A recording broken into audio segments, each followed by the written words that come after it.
Hey, Hamster, what you playing? Oh, hey, Bomb. I was just using the Switch, but you can use the TV. Actually, I was just thinking about that console. Do you remember when the thought of bringing a console game around with you was just totally bonkers? Yeah, well, the best I could do at the time was bring around NES ports like Super Mario Bros. For my Game Boy Color. It was amazing even then. Kinda makes it a little weird looking at the Switch now. The Switch kinda did change everything, but I remember way back in the day when several huge SNES titles were all being ported to Game Boy Advance. Except Metroid. It was my first chance to play these console games, and I got to bring them around wherever I wanted. These are all on the Nintendo Switch Online library, aren't they? Not the point. What I want to talk about today is the first Super Nintendo game I ever got to play as a kid, and I got to play it wherever I went. It also happened to be my first ever Zelda game. It's a shame that was probably the best Zelda game as well. You think if we time traveled back to your younger self and told him that, would he stop playing Zelda from then on? Probably not. The game was just that fun. But what's the point in playing new titles if the series you like can't top itself ever again? Pokemon fans, I'm looking at you. Alright, tell me why this is so great. Oh man, I could go on. But don't accuse me of having nostalgia bias with this one. People do that hardcore with Ocarina of Time, but all the Zelda innovations that they loved came from this game. Really, Hamster? What? I'm gonna play it on the Switch. Well, before we move on, I should mention there were some slight changes made to the original GBA port that I played decades ago, but they were mostly small and insignificant, so we'll be focusing on the SNES original. Decades? Oh man, we're getting too old for this. I'm not exaggerating when I say that this is the Zelda game that helped define the series as what we know it as today. Almost everything you know about Zelda and how the formula works comes from A Link to the Past. First things first, they abandoned that awful 2D side-scroller thing Zelda 2 attempted and went back to having top-down combat again.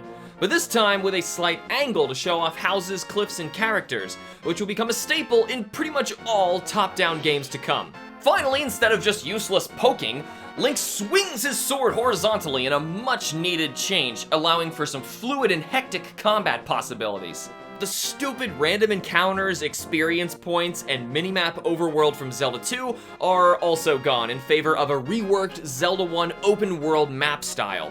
In fact, just pretty much forget everything about Zelda 2 except for the magic meter. Honestly, I find the non-linearity of this game to be its greatest strength. Aside from tackling dungeons in almost any order you wish, there's tons of side quests and places to explore, rewarding you with powerful upgrades and new items like pieces of heart in order to increase your max HP. So this game is basically everything great about Breath of the Wild except on the SNES, and not nearly as barren. Plus, you can actually collect an arsenal of unique item and equipment upgrades desperately needed in that game. One of the bosses can only be defeated with an item only found in a totally optional, off-the-road cave. This deliberate move really expresses why I think this game is so much better than the later Zeldas. It encourages exploration and freedom over linear, hand-holdy formulation. It's funny how when they finally came around to making the sorta kinda not really remake Link Between Worlds, they sabotaged their own creative framework by just allowing the player to purchase or rent all weapons in the entire game for rupees. That, aside from the bland painting gimmick, really destroyed this original concept. We're talking about Link to the Past here. Anyway, aside from adding so many future Zelda staples like Kakariko Village, Lake Hylia, Sages, Kukos, Moblins, and a little thing called the Master Sword, this game also introduced an amazing Dark World mechanic where you could warp to and from overlaid maps in order to solve puzzles and beat dungeons. Then there's the long list of items and design choices that should have become Zelda staples because they were so interesting here. But hey, it's great to see a dev team actually trying new things and create something this refreshing to begin with. There's so many things to discover out in the vast light and dark worlds of Hyrule, and the controls are so finely tuned that it all just feels so great that it's no shock that this game basically became the groundwork for nearly all future Zeldas to come. But for the love of God, don't attack the cuckoos! You think it's strange that the scariest thing in this game is a brigade of angry chickens when you fast travel by calling a duck with a flute and dangling by its feet? Zelda games are weird, man. Hot take, people only love Ocarina of Time because it's Link to the Past in 3D. Oh, come on, you've already upset the Link Between Worlds fans. Don't touch Ocarina of Time. Well, cover it another time. Plus, you're right, we don't want to deal with hordes of angry, ignorant Zelda fans. Yeah. Another hot take, this is the best Zelda game because it's the most like Metroid. Come on! Maybe it's just my preference, but SNES games just look great already. But this colorful world may be the system at its best, alongside the likes of the creative and colorful Yoshi's Island and Super Metroid. Though the game does hit some slowdown when too many things are on screen at once. Granted, this is rare, but it can still happen. The graphics ended up fixing some of the original's biggest problems, like now indicating bombable walls with cracks, and other graphical clues to help the player uncover goodies. The text boxes in UI also look great, but navigating your menu can get a little confusing until you get familiar with it. The creature designs and special effects all look and feel right in the world, especially the alternate dark world variations of everything in the light world. It's a real treat to discover. This is one of those rare games where the charm of an original concept is perfected on new hardware. Most importantly, Link has pink hair. Your argument that any other Link is better than this one was just rendered invalid. This is the first time that we get a real story in a Zelda game at all, setting up plenty of tropes that will sound very familiar if you've played literally any subsequent entry in the series. Link is awoken from sleep by Zelda telepathically reaching out to him for help, claiming she's locked up in the dungeons of Hyrule Castle. Link's uncle soon departs with a sword and shield into the stormy night, asking Link to stay put until he returns. So of course you leave the house. Completely unarmed, Link infiltrates Hyrule Castle and discovers his dying uncle at the bottom of a hidden passage, who gives Link his starting equipment before ultimately passing away in a dark corridor. Wow, that was depressing.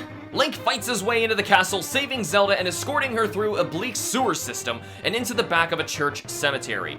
Link then sets off on a quest in order to find the 3 pendants in order to pull the Master Sword from its stone pedestal and defeat Aghanim, the mastermind behind the plot to kidnap Zelda and overthrow Hyrule. Once the pendants have been collected from various dungeons, Link draws the Master Sword and returns to the sanctuary to find that he is too late and Zelda has been kidnapped.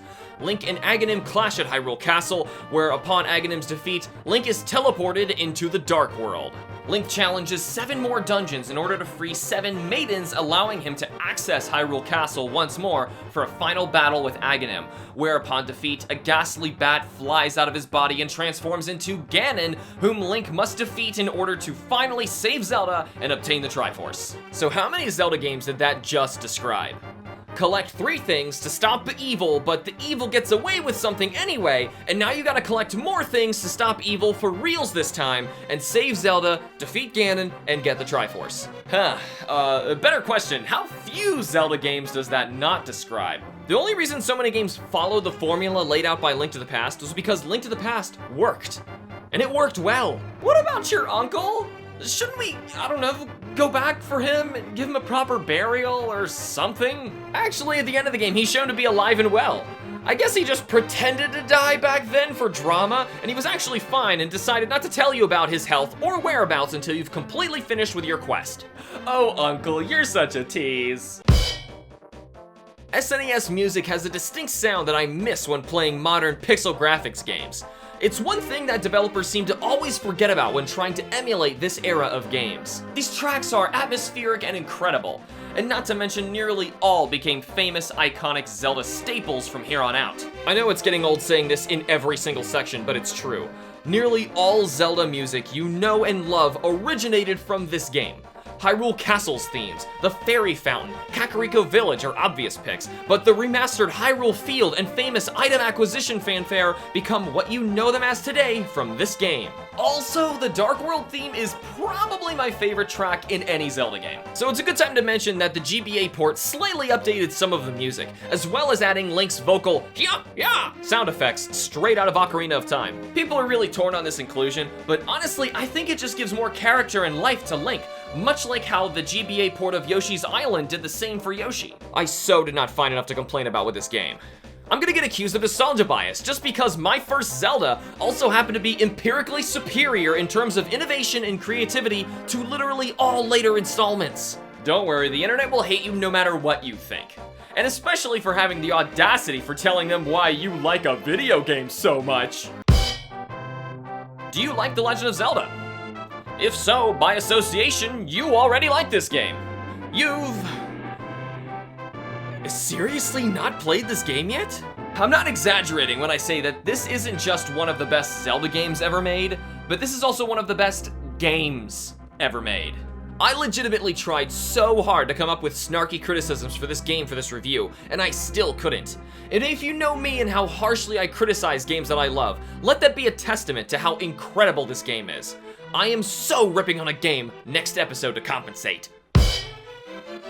The positive gamer in me unsurprisingly gives Zelda: A Link to the Past the highest of honors with a 10 out of 10. This may be Zelda at its finest, with a perfect balance of story and exploration, where open-world puzzle solving and discovering secrets really matter, making for the most refreshing experiences the franchise is still attempting to properly replicate to this day. The critical gamer in me is grasping for straws when trying to find faults in Zelda: A Link to the Past. So I give in, and award it with a well-deserved golden second 10 out of 10. Wow, this is only the second time we've ever given out a double 10 out of 10, so this is a big deal seeing my critical side this hung up over a game. Just look at the long list of great games we've already reviewed and couldn't muster that second score. Thing is, there's only 2 other games that come to mind that I can see myself giving another 10 out of 10. I guess we'll just have to wait and see what they are, and if I even agree with you on them. Excuse me, princess? So what did you guys think? Tell us what your positive and critical sides think of Zelda: A Link to the Past in the comments below. But if you want to claim that I'm too biased towards this game to properly criticize it, then you're just playing with yourself. I made this. Yeah, Jack.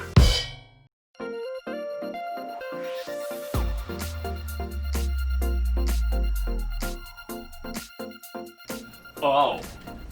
Hey, Disney. Squaresoft? Do you face any good orphanage murals lately? Hey, those little no-good twerps had no right to paint my characters in the first place! They only got what was coming to them, You mean a trip from the most magical lawyer on Earth? Oh, right, like you're the patron saint of sharing! I bet you're demonetizing this video even as we speak for playing your music, That's not true! I can share. In fact, I'm so generous, I'm even planning a huge crossover game with a bunch of Final Fantasy games all rolled into one. That doesn't count if you're only sharing with yourself, you pompous imbecile! Oh, go digitally enhance another film and charge full price again, you greedy rat. Oh yeah? Well, what if I let you use any of my characters and worlds in your crossover game, You wouldn't do it. And what if I did? Well, only if I get to develop it. And I get all the rights! Yes. The Empire grows!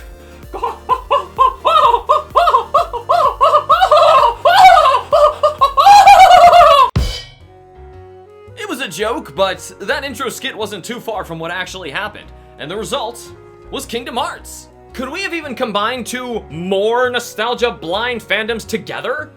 Is it even possible? Oh, come on! This game is a beloved PS2 title that some consider to be one of the best video games of all time. To which I'll argue that they can't see past the shameless pandering to recognize the game for what it really is. Well, I agree we shouldn't be biased by seeing our favorite characters intermingling in ways we never thought possible before. But what would you actually say this game is when stripped of all that? Though the internet won't accept it, I say the Emperor has no clothes. But Cusco wasn't in this game. That's not what I meant, you idiot! It's weird to say this, but there's so much shameless pandering in this game that it practically dominates and even dictates the gameplay itself. Oh, come on now. Sure, Disney fans will want to fly in Neverland and swim in Atlantis simply because that's just Disney. Traversal and gameplay mechanics are gimmicky, but each fit the Disney worlds that you experience. So between that and some subpar 3D platforming, the game is an action RPG at heart, where you'll face enemies in a very similar style to Final Fantasy, except you whack everything with a giant key. You'll even get to meet with and do side quests for several Final Fantasy and Disney characters, some of which are even unique summons. That's all the pandering, Bomb! Right, God, in all fairness, it's really hard to honestly look past all that in order to really analyze what this game is underneath all the Final Fantasy and Disney. Now, with all that said, gameplay-wise, Kingdom Hearts doesn't offer anything new we haven't seen before. And honestly, some things I'd rather never see again. Like terrible shuffling through arduous menus while trying to use certain spells or items in live combat. Yeah, but at least the game does offer a good amount of teammate and enemy variety, even though most of it is all pandering! Yeah, though the game proudly sports its nostalgic licenses first and foremost, the actual substance of the gameplay tends to take a back seat, letting the Final Fantasy tropes fill in the gaps. If you're not a big fan of Disney or Final Fantasy, then be assured that you're missing absolutely nothing by skipping out on this game. It quite literally just wasn't made for you. Oh, speaking of filling the gaps, we forgot to talk about the gummy ship. Ugh. You travel between worlds by means of an awful Lego Star Fox clone. Yeah, maybe we should just move on. It's awful! People overblow the graphics of this game because of its impressive pre-rendered graphics when its actual gameplay and UI look pretty sour. But those pre-rendered cutscenes looked incredible, even today in 2020. Are you forgetting the washed out worlds? The uncomfortable character modeling? Animations? My god, nostalgia blindness is a real thing, and it's freaking potent. Oh, come on, it's not seriously that bad. You get to traverse various Disney worlds reimagined as 3D platforming environments, and the graphics reflect the look and feel of the worlds. You say that, but do you honestly realize how low poly and washed out many of them are? But you still get to go there! This game was straight up developed to pander to children who were fans of Disney. And I say graphically that's fine, because that's all it's set out to do. And I say this game leans too heavily on assuming the player's blindness to Disney will keep them from noticing that the game only looks mediocre underneath that veil. And you know what else? What? The menus in particular are awful! Okay, so come on. If the gameplay and graphics were supposedly too shallow and shrouded by nostalgia bias, then the story itself must be what's holding up this circus tent, right? That setup was so obvious. It's as if you're reading from a script that I wrote for you. Sora and his friends on Destiny Island are preparing to journey over the sea and visit new worlds when they're attacked by... It doesn't matter.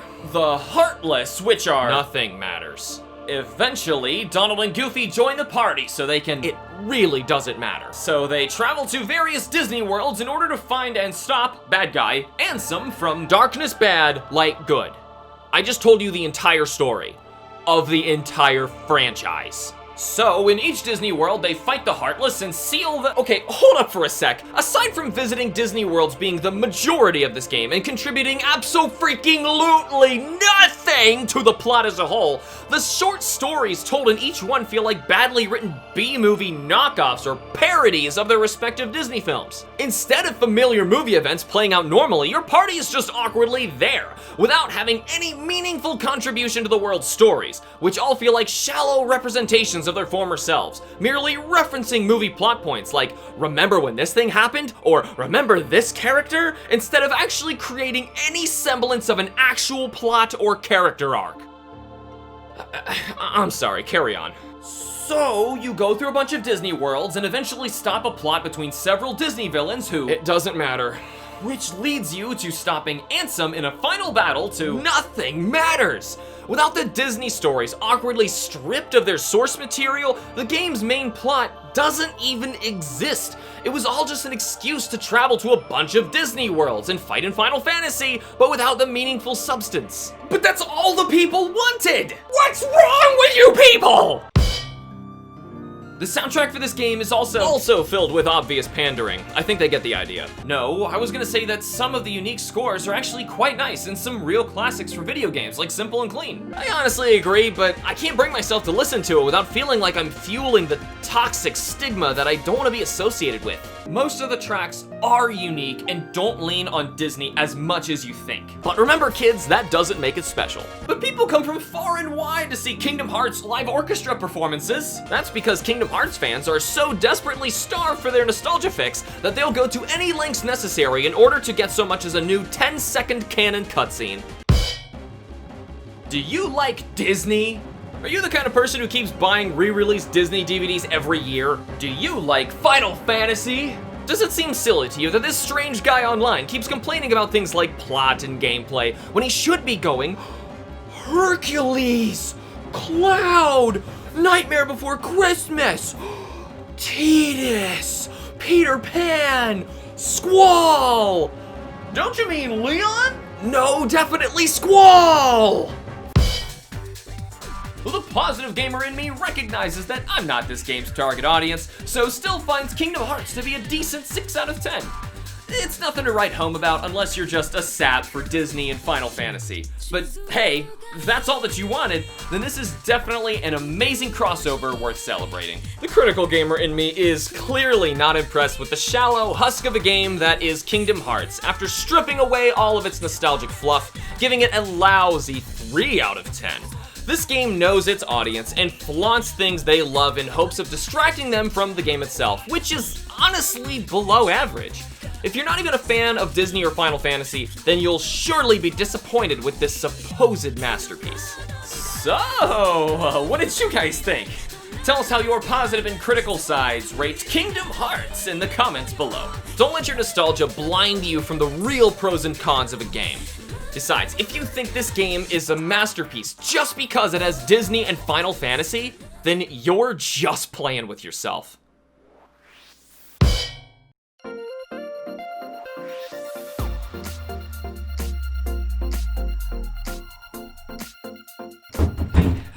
Hamster!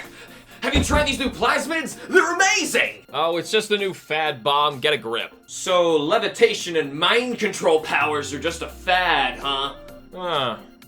What kind of mind control powers? Like possessions, illusions, and really pissing people off. I've already got that last power. You know, I think I could do without all that. But haven't you ever wanted to shoot fire or lightning out of your hands? Doesn't that sound a tiny bit dangerous to you? Don't be a pansy. All you gotta do is stick yourself with this massive needle and pow!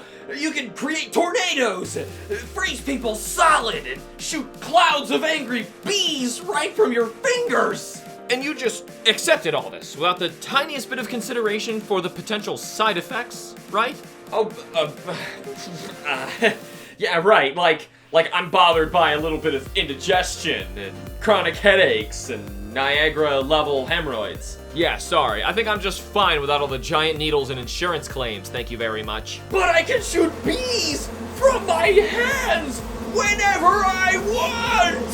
Why would you ever want that? I've been meaning to play BioShock blind on my channel for well over half a decade, but there was always something else keeping me busy. Eventually, I just gave in and just played it offline. This is one of those games you hear a lot of praise about, but need to go into blind to experience to its fullest. So I did. Alone. In the dark. BioShock is such a strange blend of genres and settings that it still feels unique to this day. It's been such a long time coming for BioShock content to hit the channel, and with how much there is to say about the game, I'm nervous I'm gonna accidentally sell it short or something. You shoot people in the 60s version of Atlantis while injecting yourself with absurd superpowers to escape a sunken madhouse. Show some respect, would you kindly? Okay, so to fairly look at Half-Life with superpowers. Even though that alone sounds amazing, you know very well that even that is selling it short. You acquire crazy genetic enhancements in the form of plasmids that help you explore new locales as well as acquire an arsenal of weapons that help you survive the vast sunken city. Those weapons are pretty par for the course with any FPS, but the game encourages experimental ammo crafting and ability combinations in such a wild way that no matter how you fight, it always feels unique and clever. You can shock groups of enemies standing in water, incinerate spilt oil, and creatively use the environment to your benefit in almost any way imaginable. There are so many innovative gameplay concepts like photographing enemies to uncover their characteristics and hacking security drones and vending machines that the game ends up just bursting with creative freedom. Mr. Bubbles over here also neglected to mention that this is a horror game, so be prepared for psychotic, genetically enhanced freaks called splicers to swarm you in the dark with increasingly bizarre and disturbing bosses along the way. And of course, you can't forget about the terrifying juggernauts that are the Big Daddies, who protect the little sisters while they harvest the genetic altering Adam from downed splicers. You'll actually get an alternate ending if you decide to spare and ultimately free the little sisters, or kill them and selfishly suck up the collected Adam yourself. You slowly accumulate Adam throughout the game and spend it on new plasmids and various upgrades, so it's definitely tempting to snag up as much as you can to become a superhuman powerhouse. But with all this and even more we don't even have time to mention, like stat-enhancing tonics, the Sunken City has a ton to uncover if you're willing to search off the beaten path in this semi-open world map. I appreciate that for the inexperienced players, punishment for dying is practically non-existent, as you simply awaken at the nearest Vita chamber instantly, released like a rat back into an electric maze. The game gets to be scary as any other horror shooter, but without the punishing drawbacks to newcomers. This game is still creepy, man. It certainly had me freaked out on several occasions from creepy horror suspense and tense, frantic encounters. You know what, you're right. Even jokingly calling BioShock Half-Life isn't doing it enough justice, even though your starting weapon is a pipe wrench in a clear homage. This semi-open world survival horror shooter with RPG elements is definitely so much more than that. It's much more like a... You just want to talk about Metroid, don't you? Would you kindly change the subject? Considering the age of this game, it looks pretty darn good, and it's been ported over to more systems and collector editions that you can practically play it on anything, and it looks great on pretty much everything. Graphics really matter in a horror game, as does thematic lighting and believable characterization through the visuals. Though some bits are a little over the top, for the most part the entire game does a great job at retaining its established horror. I particularly love the 60s style animations and graphics used for the advertisements and vending machines found across Rapture. It establishes the time period, but also nails this perfect, odd, crazy, campy, corny 60s horror theme that the game is aiming for. Some characters and animations can look a little jarring when the poly count or animations aren't perfect, but honestly, when you notice it this scarcely in a game, it only means that everything else looks well enough to blend right into the illusion. Yeah, the game looks good and all, but the biggest takeaway was the story. So would you kindly get a move on and switch sections? I'm getting antsy. Thanks. Though we highly encourage you play this game yourself firsthand, this story is simply too good to not talk about, so be warned for some incoming spoilers. You play as Jack, stranded on a lone lighthouse in the middle of the ocean after a treacherous plane crash. Jack discovers a mini-sub inside the mysterious lighthouse, transporting him to the dystopian underwater city of Rapture. Jack discovers Rapture to be swarmed with genetically enhanced psychotic inhabitants called splicers. A man named Atlas gives Jack the guidance he needs over radio in order to survive the frantic, anarchistic, submerged city. You'll find audio tapes left by various characters, helping you piece together the city's history before the psycho carnage all went down. These interactions help you get a better understanding of the boss characters and environments you encounter throughout Rapture, and it's perfect for thematic atmosphere. Rapture used to be a bustling, sunken city of the elite high class, until the gene-altering drug Adam was introduced, causing a civil war between its inhabitants, seeking power at any cost. Atlas warns Jack of Andrew Ryan, the founder of Rapture, controlling what remains of the scattered, warring refugees stranded in the sunken city.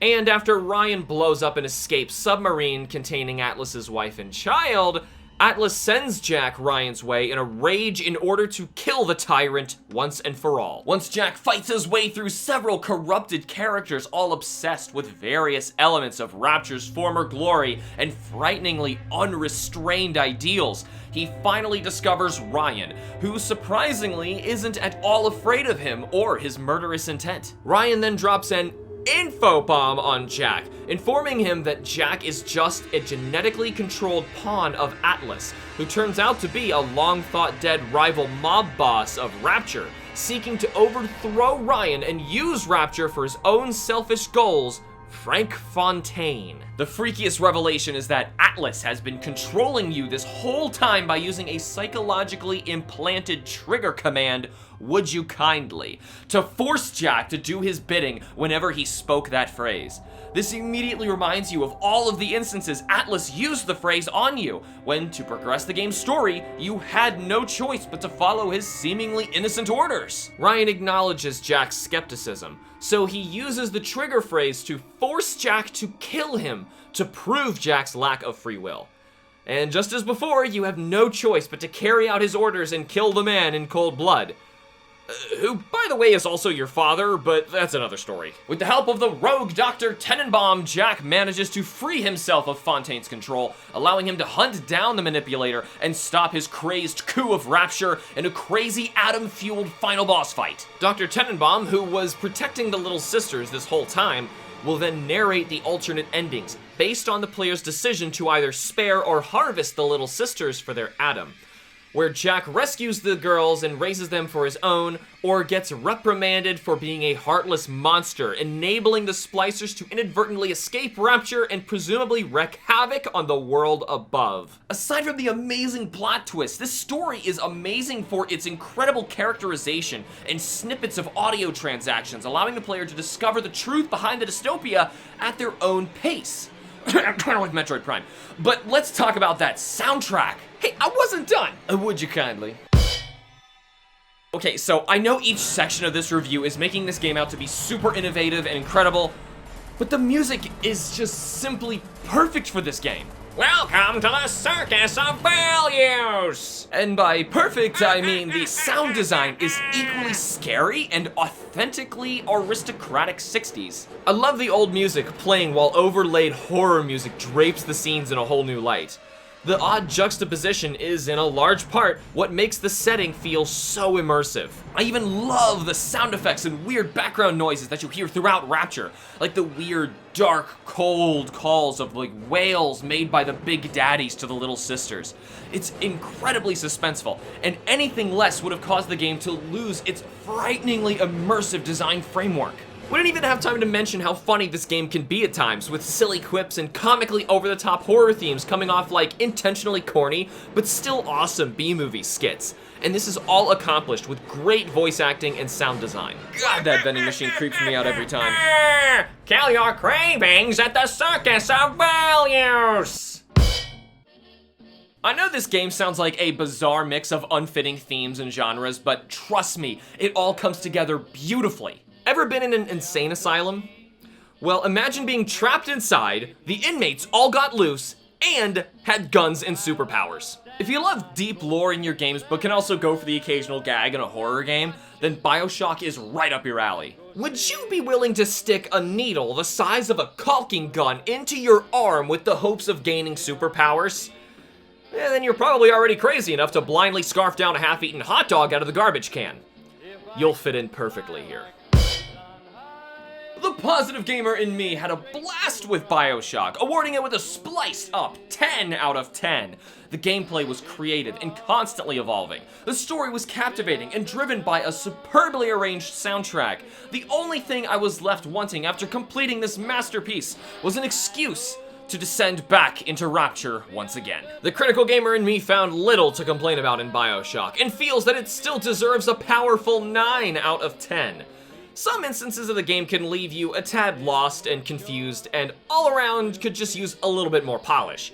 But know that it is so good that I nearly awarded it with a second 10 out of 10, were it not for the fact that I already know that this game can, and does, climb to new heights in the future. But what do you think? Share how your positive and critical sides rate BioShock in the comments below. BioShock is no doubt one of those rare games that deserves its fame. But if you think its innovations and creativity aren't worth memorializing, then you're just playing with yourself.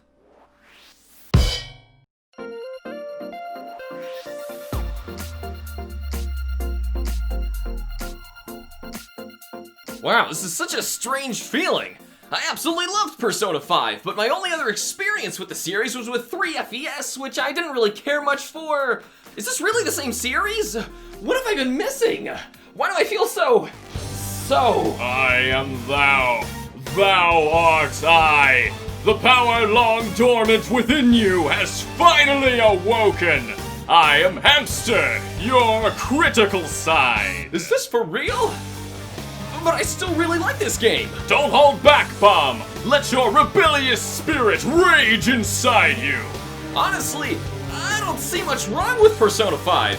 I might need your help with this review. Your rehabilitation will begin soon. Huh. Well, for now, let's just dance to some killer music instead. If we had a budget for this show, this is totally when we'd play the anime intro! Alright, seriously though, I played Persona 5 and was totally blown away with it in so many ways I wasn't expecting. The franchise initially turned me off due to its intense over-the-top aesthetics. That and my first experience was with 3, which personally gave off an intense emo vibe I couldn't really get into. I remember a friend trying to get me into Persona 5 and my first impression of the crazy in-your-face menus and designs hit me like a wild punch, but later grew on me in such a way that I can't imagine Persona without it. Bomb just admitted to letting dick monsters grow on him. That is so not what I said! Give a man a mask and he'll become his true self.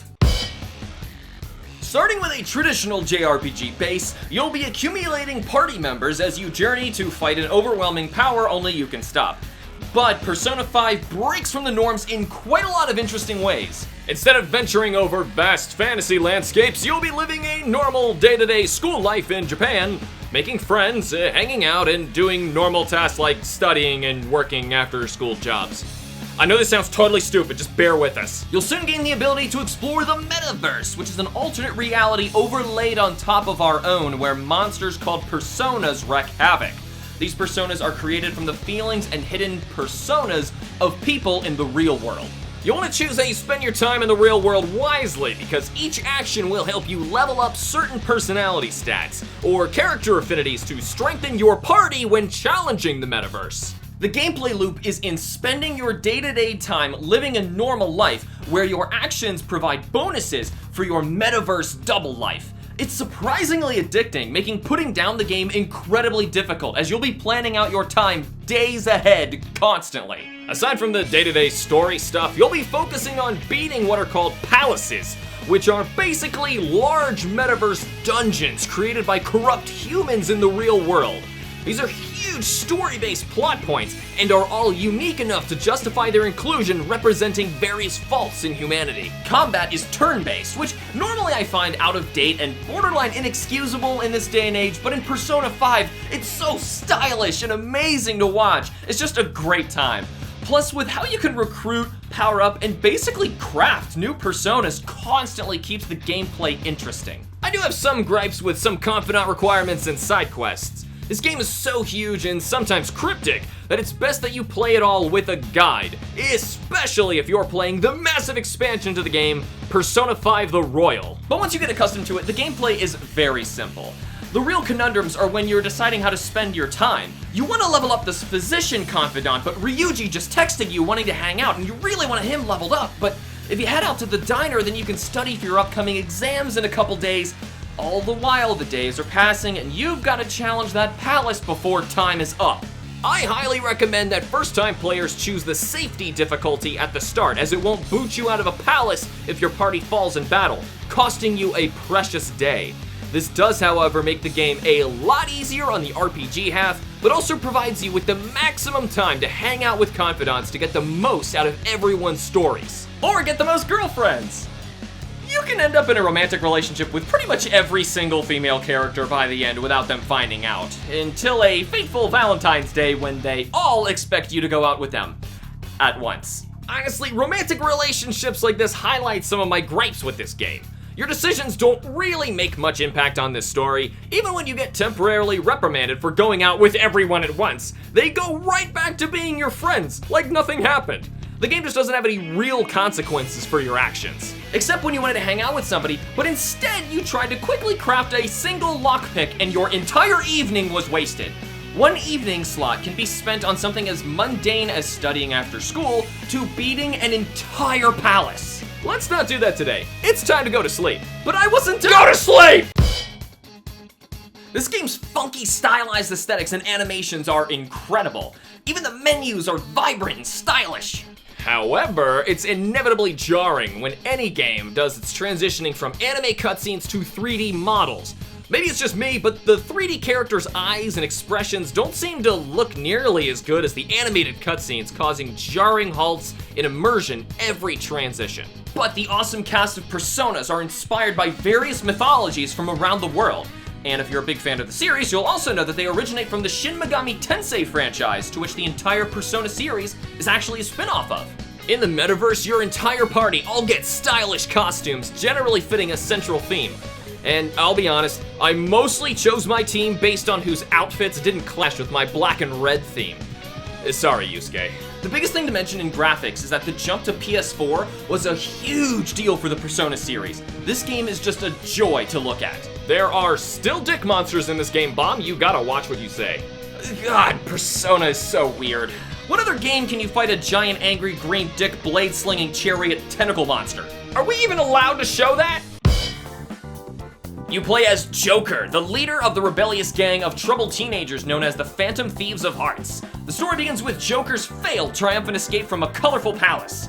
From an interrogation room under the police, you are questioned about your story thus far. So yeah, most of this game is a giant flashback sequence. An incredibly detailed flashback sequence where you relay every single tidbit of your life from the past year to a detective, all down to the last coffee you drank, who you hung out with on what days, and whether or not you're actually going out with her sister. The story you tell is obviously based on what you do in the game as you meet new characters and confidants.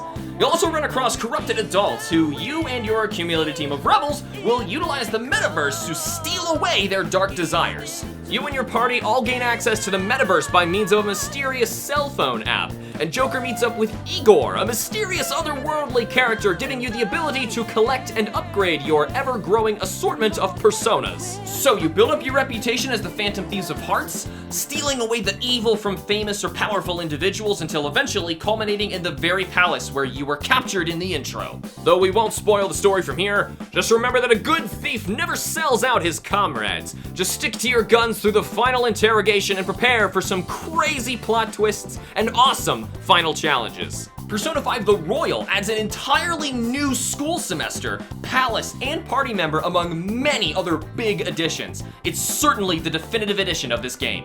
One side effect of this game's story causes you to constantly fantasize about which corrupt or generally awful people in your real life need a change of heart from the Phantom Thieves. At least that's better than fantasizing about how you'd gruesomely murder them if given the chance. Wait, what? What to foretold, you never see it coming. You see that my mind is too fast for eyes. You're done, but the time is hit you, you're not surprised.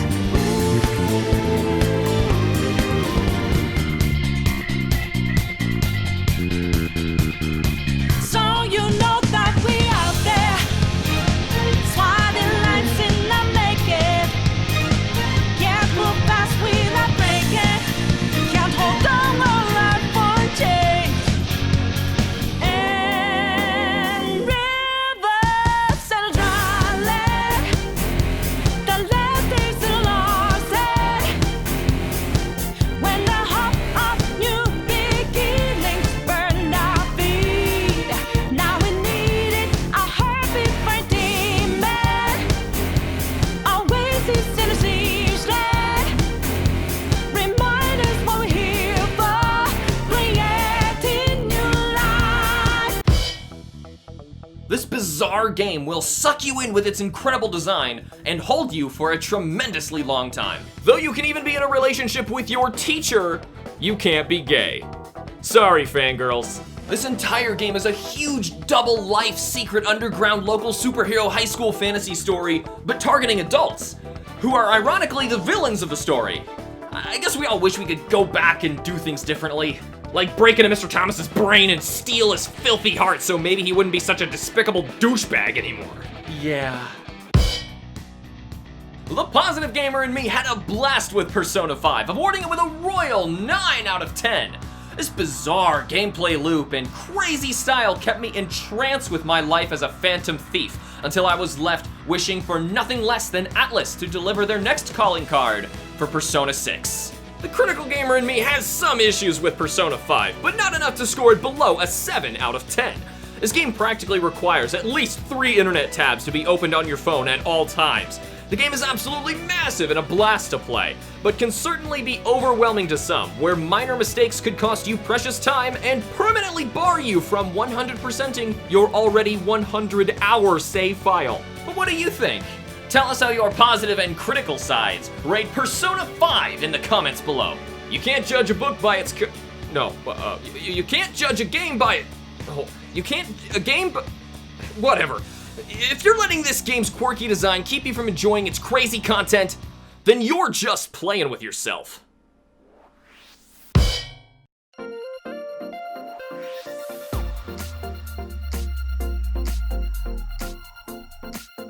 Okay, so it's been too long since we've been revisiting series for reviews. I was thinking maybe we should do another Metal Gear, Metroid, Uncharted, or Witcher even, or... Bomb? Oh, we're doing a sequel, alright. What even is that? Since when did they make a Cardcaptor Sakura game? Kim says we put this one off long enough, so it's time to finally cover the second Xenosaga. But we didn't even do Xenoblade yet! You were the one asking to do a sequel. Wait, Kim told us to do this? Yeah, remember your wife, Kim? Well, my hands are tied. Hey, maybe this isn't so bad. I mean, we both like the original Xenosaga, so how bad could it be? What happened to the voice cast? What happened to the graphics? What happened to the combat system? What happened to the music? What happened to all the equipment? What happened to the shops? Okay, I got some opinions. Okay, well, there's no need to panic or anything. It's still a turn-based RPG, taking a lot of inspiration from the first game. The combat system was totally reworked into a convoluted combo zone sweeping game that adds nothing but unnecessarily repetitive, time-wasting, cryptic monotony. So if you hit enemies with these certain combo attacks that the game doesn't even have the courtesy of telling you about, then you can, break their zones and charge up strong attacks for a group attack? was that a question? Wait a minute, what about the fact that you get to fight in your giant mech ES units for a fair amount of this game? That's pretty cool. Even though using them drops your party down from 3 to 2 for absolutely no reason. Okay, well, the environments aren't so cramped this time, with some pretty nice looking natural scenery as a fresh change of pace from the ships and space themes of the first Xenosaga. That's not good enough when you'll be doing more running around in circles and backtracking than a know-it-all Reddit troll after being proven wrong. What do you want from this game? The exact same as the last one? It's a sequel! Is that asking for too much? Give it a chance, man. It's not that bad if you just have a guide. There's a reason none of this stuff came back in episode 3. Okay, now, it's not all that bad. This game looks terrible. Oh, calm down. It's not that bad. Characters don't even have movable fingers anymore, for crying out loud. Okay, so they decided to move away from that anime style in favor of having more of detailed character facial animations. Too bad they all have as much expression as Plank from Ed, Edd n Eddy. Oh my god, we're making this review to give credit to the Xenosaga series, and instead you're going out of your way to stop anyone from ever playing it ever again. Okay, Xeno fans, when you hit this entry, just shut your eyes and scream until it's over. It's not that bad! We're gonna assume that you played episode 1 before you're playing episode 2. Not sure why you'd honestly play something even if it's numbered in episodes out of order in the first place, but hey, I won't judge. Is counting really that difficult for you? So immediately following the events of the last game, Cosmos is in dire need of some substantial repairs while Momo is taken to her mother to extract her internal Y data for helping them find the location of Lost Jerusalem and access the power of the Zohar, but that's all after a series of flashbacks where... Okay, that's enough. I think they get the idea. It's the same super in-depth and complicated storytelling as last time. And that's a good thing. It can be great even. The story of Xenosaga 1 was probably the best part of that game. Sure sucks that Cosmos is basically out of commission for an uncomfortably large part of this game. Hold on, but the other characters get their time to develop here in some big, interesting ways. Like how the half-human, half-android Momo's relationship with her unaccepting human mother struggling to accept this little girl as her own. The story does spend a tremendous amount of time inside Momo's robo-brain trying to extract this data and save her from having her memory wiped. As a traditional sequel, it spends a lot of time developing its side cast like this. But Cosmos totally does come back when the group direly needs her in this awesome space battle where she rides on this crazy rocket-powered motorbike. It's freaking amazing. Can I make a point to complain that no matter how well crafted this story is, by changing out several of the main voice cast members, the delivery constantly feels disjointed? Well, yeah, but still. I'm sure there were substantial budgetary cuts for this installment. That happens every time a sequel to an episodic game is created. You're expecting to sell less copies than the first, and with a planned series of 6 episodes, it's understandable. Still disjointing and disappointing.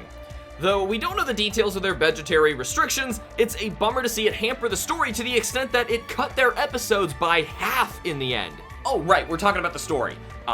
Yeah, it's super deep and complicated again. You should know what to expect by now. Okay, so yes, the guy who did the music from the last game didn't return for this one. But honestly, it's fine. Though some tracks are pretty irritating over time, others can be pretty awesome.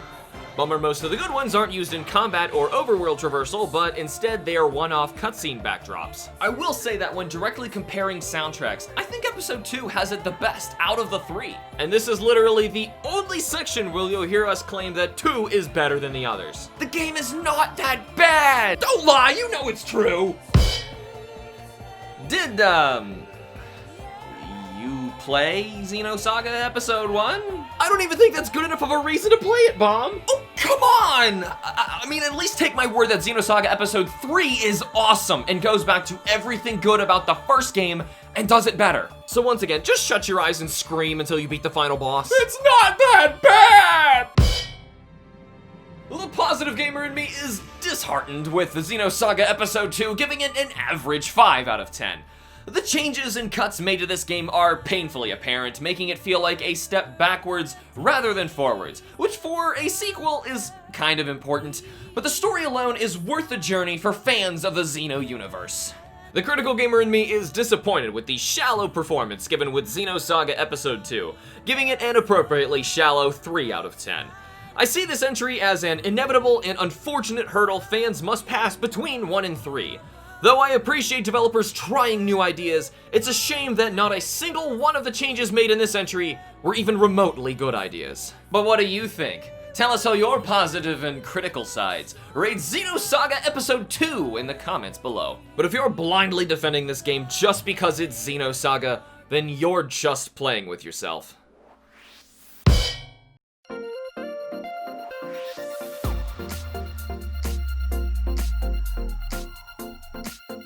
Hey Hamster, remember that one time Monster Hunter actually had a decent story? Now that you mention it, I have really no idea what's going on.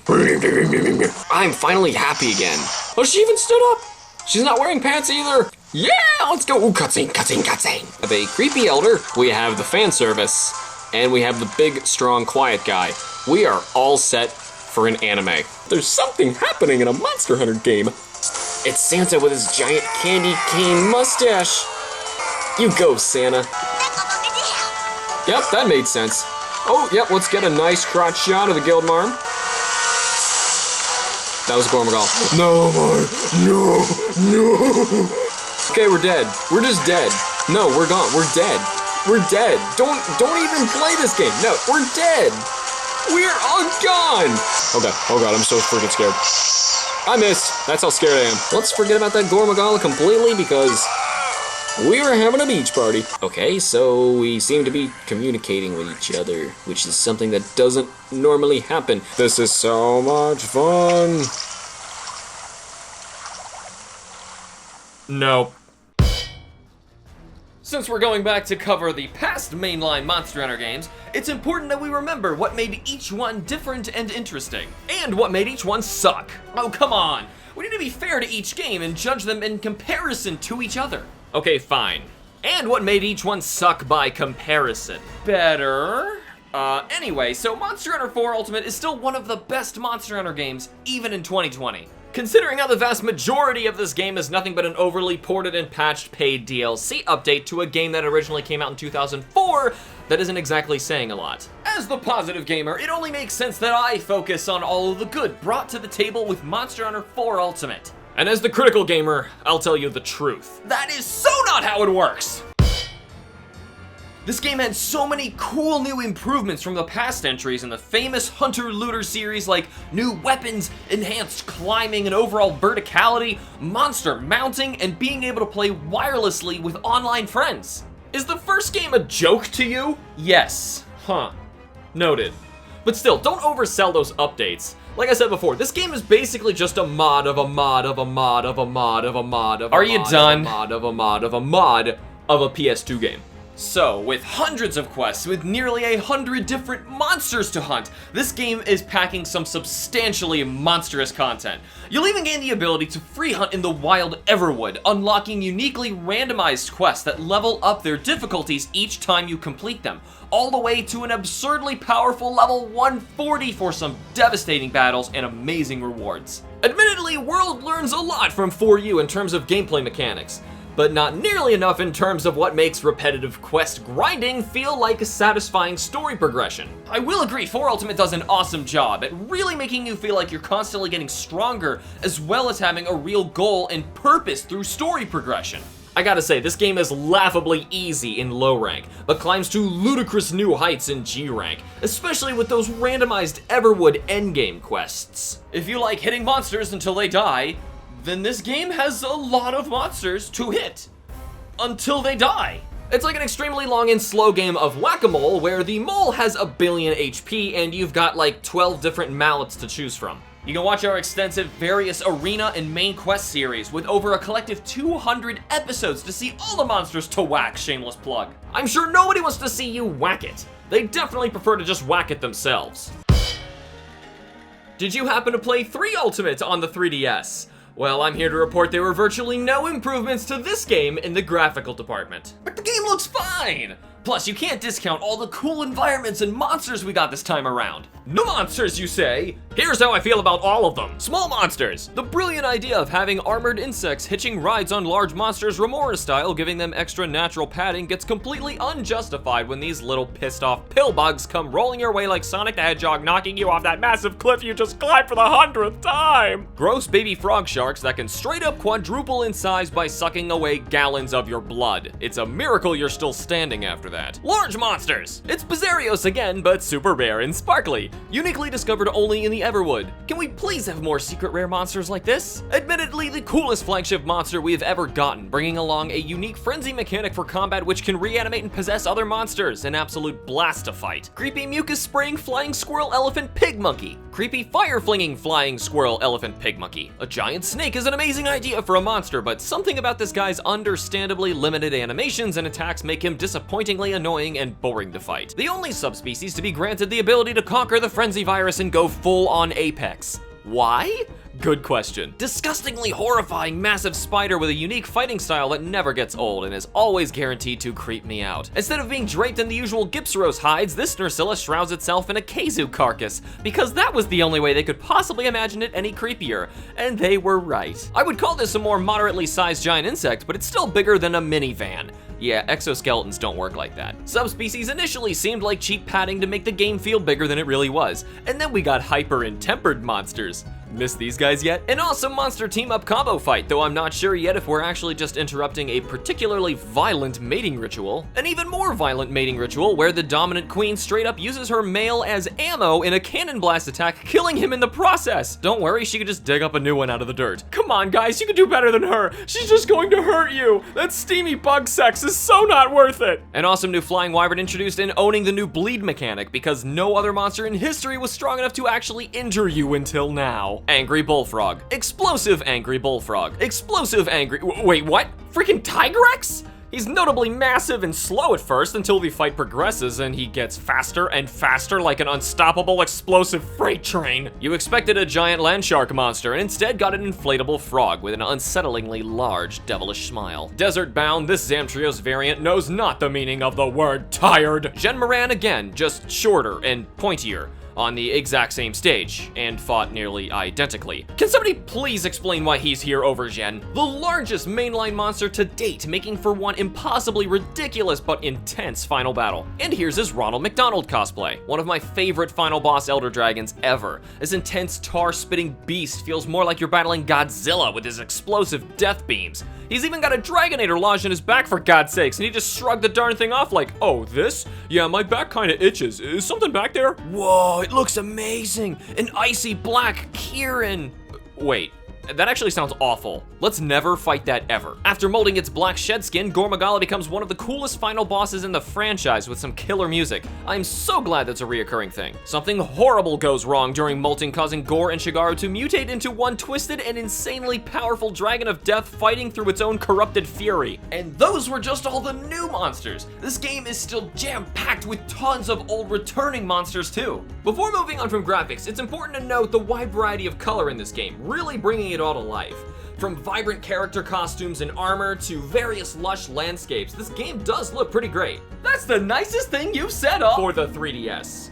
And since 3U looks pretty good as well, that isn't much of an achievement. Moving on! So why does this Monster Hunter have a better story than all the others? Yeah, a good question considering none of them had good stories to begin with. Now hold on, 4 Ultimate does a great job at establishing a need for hunting and making the player feel like they're actually doing something that makes a real difference. The devs at Capcom really aren't just banging rocks together, resulting in constant innovations in game design, let me tell you. Instead of the normal slew of hunting requests where the player constantly slays increasingly stronger monsters for their local village, you'll be teaming up with a traveling caravan and venturing on a quest to uncover the story behind a mysterious white scale, all the while stopping in various villages and providing your hunting expertise in exchange for materials and information on your journey. There still aren't really any named characters or any semblance of a character arc to be found here, but it's still at the very least, when compared to the past Monster Hunter games, a little effort in the storytelling department goes a long way. But feels kinda like taking a physically abused child to his neglectful grandparents' place for the weekend, where he's given a popsicle as a small semblance of unrequited affection. It's not like he's in a good place now or anything, but by comparison, it seems like an overall temporary improvement. Your analogies are so weird. Just because you take a beaten child from his family for a while, he's still going to feel like crap when you give him a small dose of normalcy. Then he's going to realize what he's been missing all along when he goes back to that smelly, malevolent hellhole. Do, you wanna talk about something? And he goes right back alright, because Generations tells a story about as well as I can play the trumpet with my butt. I kinda wanna hear you try. Then finally, the social services come and take the poor kid away, but give him to a family of uppity hoity-toity douchebags, who honestly try their best to take care of him, but just make things worse every time they fake their heartless indifference. What? World. The story in World is trash. And 4 Ultimate? It's an intermediary state of abnormal adequacy. Alright, so with that out of the way, let's move on to the music section and get you off to a shrink. Why didn't anyone ever love me? Monster Hunter has always had some incredible music, and with so many returning monsters with unique killer themes, this game's soundtrack is massive and incredible. We didn't even talk about my favorite mechanic of this game, the Infected and Apex monsters, infused with Gormagala's Frenzy virus. And the brilliant sound design of altered roars and snarls absolutely sells the freaky terror of these monsters overcoming a deadly virus zombie style. It's crazy. I definitely think later games could really use that mechanic, but regardless, the sound design here is top-notch. Even though a lot of the sound effects are ripped directly from the first game and pasted into this one like a certain overly abused celebratory potion consumption animation, but let's move on. I can say with absolute confidence that this is the best Monster Hunter game pre-World. Hot take, this is still the best Monster Hunter game in some regards. If you've still got a 3DS floating around, then definitely give this game a shot. And don't worry about potentially needing to solo it all. Honestly, I find that to be the most thrilling way to play it. Then to reach true enlightenment, watch all my old cringy videos from my second oldest Let's Play series. Then, when you reach this video, at the end of the playlist, you'll have to start them all over again! The positive gamer in me had a great time with Monster Hunter 4 Ultimate, giving it a powerful 9 out of 10. I had a blast with this game, and thankfully all my favorite first-time bouts are recorded on YouTube to go back and relive. It's a really strange feeling, but with a game this fun and hectic, it's definitely a game worth remembering. And for the fun of it, I'll post a few links in the comments section of a few of my absolute favorite episodes. The critical gamer in me sees the decade-old repeated faults in Monster Hunter 4 Ultimate, but can look past most of them to give it a strong 7 out of 10. In comparison to past Monster Hunter, it's incredible. But in comparison to the standards of the industry, it's just a little above average. It's still a great deal of fun with a great deal of new ideas and content to keep you hooked for this several 100-hour potential time sink. But what do you think? Tell us all your positive and critical sides. Rate Monster Hunter 4 Ultimate in the comments below. I guess you can't truly love a game unless you can criticize it. Because if you're just blindly praising a game and claiming it's perfect, then you're just playing with yourself. Stop that, it's gross, seriously.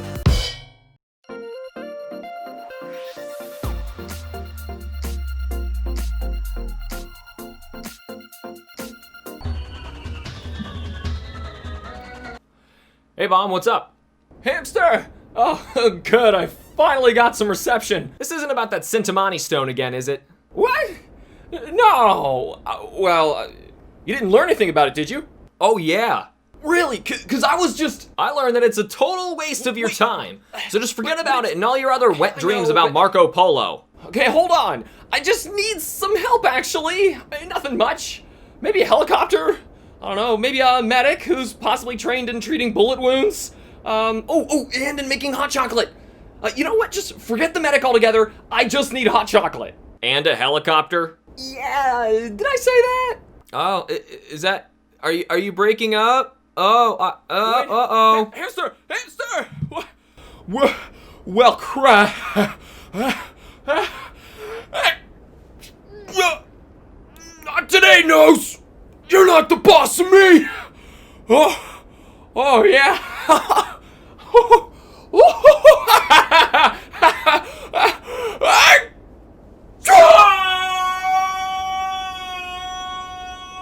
Where's the bottom of this thing? Oh, there it is! Uncharted 2 Among Thieves, huh? I guess it's about time we leapt, dove, and parkoured our way back into this crazy world of intense treasure hunting, right, Bomb? Hey, how'd you even find your way back here anyway? I did not tell half of what I saw, for I knew I would not be believed. Spooky.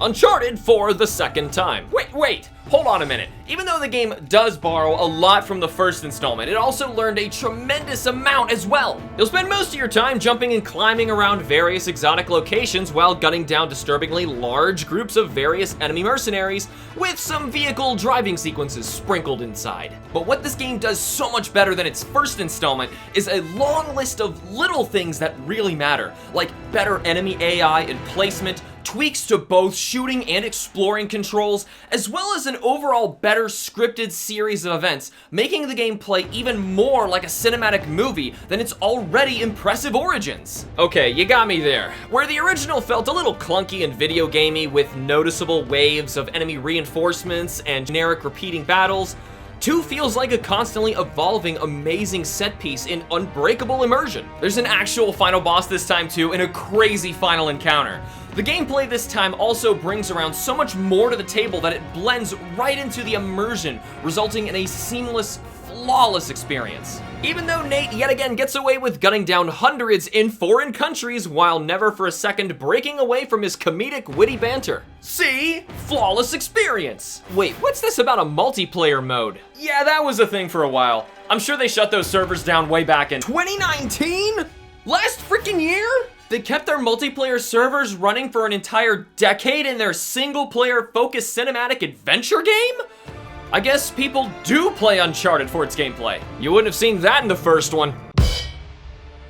We highly praised the last game in the graphics department, but Uncharted 2 brings it up to a whole new level. This is without a doubt one of the best looking games on the PS3. This time, Naughty Dog developed their own engine in order to really bring the game to life, as well as pack in tons of motion capture data for a more cinematic experience. This was a huge turning point for video games as a whole. It's also important to note how the various set pieces change the visual color palette constantly as the story progresses and matches the overall thematic drama on screen. That's just an incredible amount of dedication and care put into a game. The last game did this, and did it well, and on the same system no less. But man, Uncharted 2 found a way to crank it all up to unimaginable heights. You really feel like you're playing the starring role in a movie. Speaking of which, buckle up, Buttercup, it's story time. Obvious spoilers incoming, so skip ahead if you plan on going into this one blind. We warned you!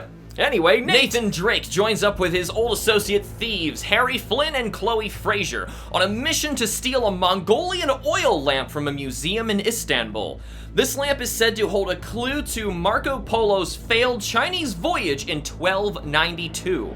Though Harry's wealthy client is paying the bunch for the heist, the group decides to cut him out of the deal and follow the trail to uncover the potential riches for themselves. Honor among thieves and all.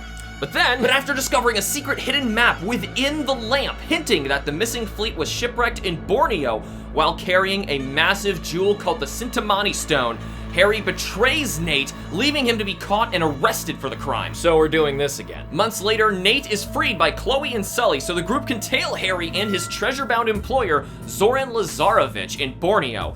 With their help, Nate discovers the legendary stone never left the fabled city of Shambhala, but with a mysterious ritual dagger as a key, the way to the lost city can be opened through a temple in Nepal. Unlike this conversation, there's a lot of back and forth and encounters tying all of this together, keeping with the pace of the action, especially in Nepal with a crazy helicopter escape scene as Nate fights his way out of buildings literally crumbling beneath his feet. He also meets up with his former girlfriend Elena from the last game, out on a journalistic reporting mission after Lazarevic as well. After Jeff, their cameraman, is killed. No, not Jeff! Elena helps Nate board Lazarevic's moving train, where he is discovered and shot by Harry. Nate blows up a chunk of the train in desperation, toppling half of the derailed train over a cliff, where the shot and disoriented Nate is left dangling from the bottom of the final car, where he needs to carefully climb his way back up to solid ground and recover the lost dagger. This climbing sequence was used in the opening just to give you a little taste of the insanity that is to come. The craziest thing to me is that Nate does all of this without gloves. The man's got calluses of alligator hide, I'm telling you. Tenzin, a Tibetan Sherpa, safely brings Nate back to his snowy village in the mountains, where he reunites with Elena and learns of a failed expedition to discover the entrance to Shambhala by Carl Schaefer. Tenzin leads Nate along the treacherous icy path to see the remains of the journey firsthand, where it's revealed that Schaefer killed his own men in order to protect the world from the dangers of the cursed Sintamani Stone. You see, the path along the way was guarded by these demon gorilla monsters, supposedly transformed by the power of the stone. If you're disappointed that Uncharted once again had another unnecessary supernatural twist, don't be, as it turns out later that these monsters are actually just the local guardians of Shambhala in disguise trying to scare off intruders. But once the group finally discovers the entrance to Shambhala and is forced to open the gates at gunpoint by Lazarevic, they are attacked by the real locals, who are roided up blue superhumans protecting the city. And now you can be disappointed. It turns out that the Sintamani Stone wasn't a precious stone at all, but a massive chunk of amber from the trunk of the Tree of Life, which turns out to be very real and a very massive tree. Lazarevic, knowing full well of the danger, drinks from the tree sap and becomes virtually indestructible with incredible strength, giving you an intense final battle where Nate needs to lure Lazarevic toward the explosive chunks of blue amber and blow them up in order to damage him. Once defeated, Nate leaves the weakened villain to be slaughtered by the local guardians. But the explosive battle was too much for the city as it all begins to crumble around them, and Nate, Chloe, and Elena make a mad dash to escape with their lives. Back at the village, Elena recovers from her injuries sustained during the battle in Shambhala, and Nate finally admits that he loves her. So that's it! Another romantic sunset shared by Nate and Elena, and another legendary fortune lost to an ancient and mysterious curse that could end all life on Earth. How does this keep happening? And it's not even the last time! It's Uncharted, and it's awesome. Though it doesn't have many memorable tracks, they're all orchestrated in such a cinematic way that complaining about that at all seems petty. The sound design in general is outstanding here, and really upped the game for modern video game standards at the time. Plus, with such a legendary voice cast, this installment truly feels like you're experiencing a blockbuster movie firsthand. I remember renting VHS tapes from Blockbuster. Yet another fallen city lost to time. Maybe we should kiss under the sunset for consistency. No! I mean, you're already just playing with yourself. I can say with confidence that Uncharted 2 is superior to the first game in every way.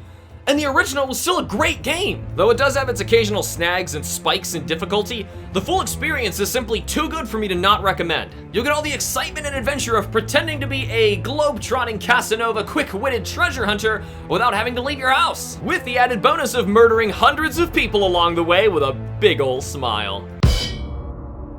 The positive gamer in me couldn't have been happier with Uncharted 2, giving it a legendary 10 out of 10. As far as single-player experiences go, Uncharted 2 is so spectacular in nearly every way that it fully deserves its tremendous list of awards it's gotten over the years, even those attesting that it is in league with some of the other greatest games ever made. The critical gamer in me really wants to agree, but finds enough reason to still give Uncharted 2 a strong 9 out of 10. Though incredible, this game does have its occasional frustrating moments. This alongside no real incentive for replay value other than monotonous collectible hunting leaves me holding back that perfect 10. Maybe it's just my tastes, or maybe I know full well that Naughty Dog can and will further impress me in the future. But what do you think? Let us know how your positive and critical sides rate Uncharted 2 Among Thieves in the comments below. But if you think a game over a decade old can't possibly be great by today's standards, you either don't know what games set those standards, or you're just playing with yourself.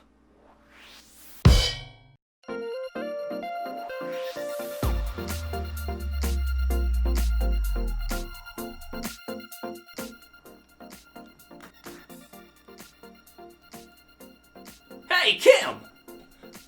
Does Hamster know you're playing on his Nintendo Switch behind his back? Alex, what are you doing? Alex? No, I'm Bomb, the positive gamer. And I've gotta say, this is totally cool and all, but I mean, Hamster's gonna... Hey, what's going on in here? Bomb, are you playing games with my wife on my Switch? Wait, there's two of you now? Nah, just forget about this, Snowflake. I'm the real deal. Hamster, the critical gamer. Arrogant, mule-headed blowhard. Are there any other Alexes I should know about? Well, there is Creepy Closet Hamster, but he's not releasing until the definitive edition. So what was Kim playing anyway that she'd try and hide from us? Looks like Atlus's Catherine full body. Isn't Catherine that weird anime puzzle game about a guilty man cheating on his girlfriend from about 10 years ago? It is, but the full body edition was just recently released, adding a ton of new content to the original. It's basically a definitive edition. That's what concerns you. Not the part about your wife playing a video game about cheating. Okay, what the heck is this game? You play as Vincent Brooks, a guilty man caught between two women in his life, both named Catherine.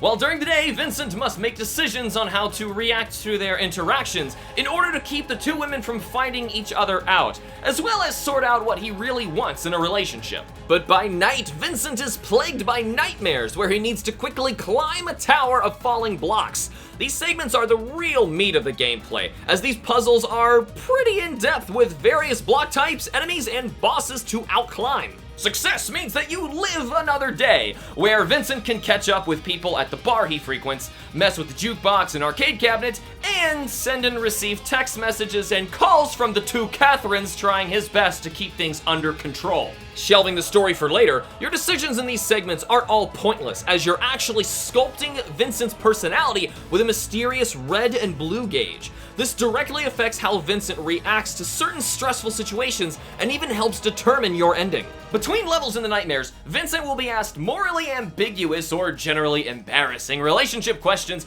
where he must choose an answer before moving forward. These results also aid in determining your ending and in shaping Vincent's character. Most notably is the fact that soon after answering, you'll be able to view other players' data compiled together. And it's surprising almost every time seeing how men, women, and first-time players answered these questions. But the real gameplay loop in Catherine is in fighting to survive the frantic puzzle-climbing nightmares to see what crazy twists happen next in the story, and how your actions can affect their outcomes. Catherine Full Body adds a third Catherine to the mix, a bunch of new ending possibilities, as well as many other additions, big and small. We really need to emphasize that the puzzle game itself is actually pretty fun, and is enjoyable enough of an incentive to keep you coming back to the game, playing for more, if the story alone doesn't hook you to begin with. There's even a bunch of extra modes and trophies to earn after you've completed the main campaign, assuming you aren't interested in grinding up all those endings. Take my advice that watching trailers or short snippets of this game does a terrible job at selling the gameplay itself. I admit I was hesitant at first, but after playing the campaign 3 times over for different endings, I can now see how the story hooks you in at first, but it's the gameplay that keeps you coming back for more. Unless you're a pervert, then the story alone will probably satisfy you for a long time. Yeah, that's not gross. This is Atlus's Persona team doing the artwork and animated cutscenes, so for the most part, my feelings towards it reflect what I previously described in our Persona 5 The Royal review, which is awesome. It's awesome. They have an incredibly talented animation team, making both outstanding 3D and anime cutscenes. But I should point out that my biggest gripe with their art style is that it can make the jump from 3D to anime jarring, as the 3D models always seem to look a bit off. The thing is though, in Catherine, Vincent's supposed to look buggy-eyed and more nervous than a tortoise escaping a steamroller. So, it works. Great, like, to a comical degree great. It's hilarious seeing his giant eyes bulge out of his head in fear and his jaw suddenly double in size as it drops to the floor. Though all around, I'd give the art design a solid A+. But without spoiling anything, I do think that at least one of the new endings involving the third Catherine was brought down by a bizarre story element being illustrated in a jarringly disjointed fashion. That was the only time I thought that the art and story were at odds with one another. Also, I don't know where else to talk about this little tidbit, but every time Vincent receives a raunchy text message pic, if he's out in the open and you try to look at it, he will close the phone menu and stuff the phone in his pocket in fear of being noticed, where only you saw it for a few frames. It's a hilarious and awesome visual touch. So you need to go and hide in the bathroom and oogle your naughty pics in solitude. I'm not kidding, that's honestly what you need to do. Man, I love this game. Okay, this story is wild, and as we mentioned before, varies drastically with various ending possibilities. Though it's the primary focus of the game, we're gonna try our best to minimize spoilers so you can still go in blind and enjoy this game to its fullest. During a mysterious string of deaths involving devious single or otherwise cheating men dying in their sleep, Vincent begins to be plagued by nightmares where he climbs a tower while desperately attempting to escape from his own responsibilities. You see, Vincent's girlfriend, Catherine, spelled with a K, just told Vincent that she's pregnant and is thinking about marriage. Nervous after this sudden life-changing event, Vincent is shocked when he wakes up in bed with the wild and seductive Catherine, spelled with a C. Desperately trying to maintain his stable relationship with Catherine K, Vincent struggles to cut out Catherine C from his life as she continues to pursue him through increasingly forceful and lustful methods. The full body edition introduces a third Catherine to the mix, this time spelled with a Q, called Rin for the sake of sanity.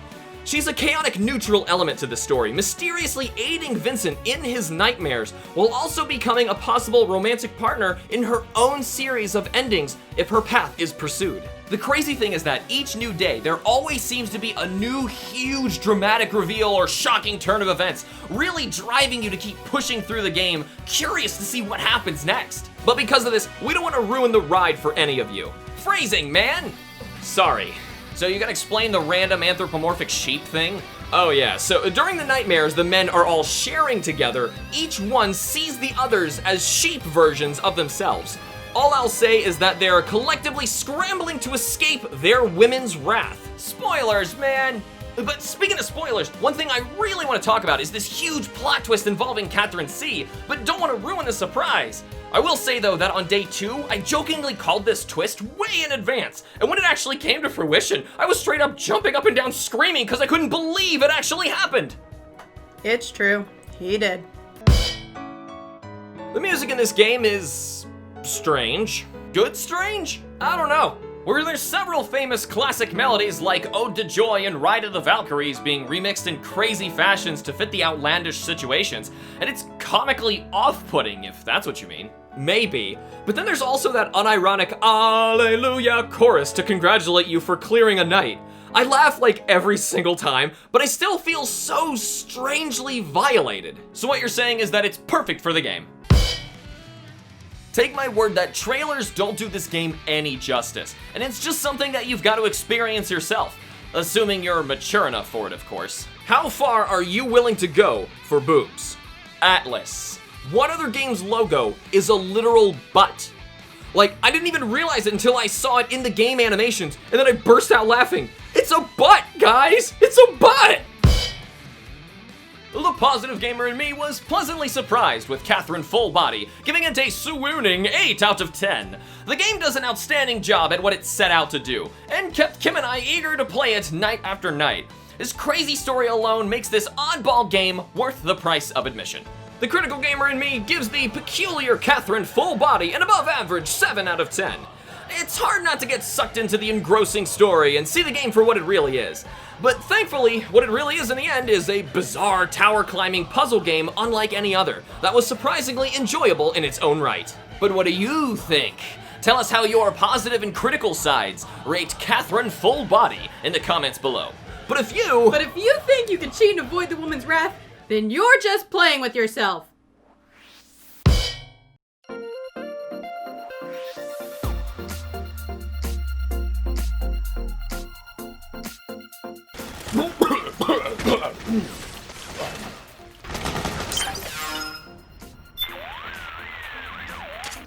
Snake? Good. I got you, finally.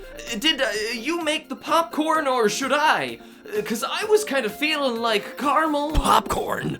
What will we need popcorn for?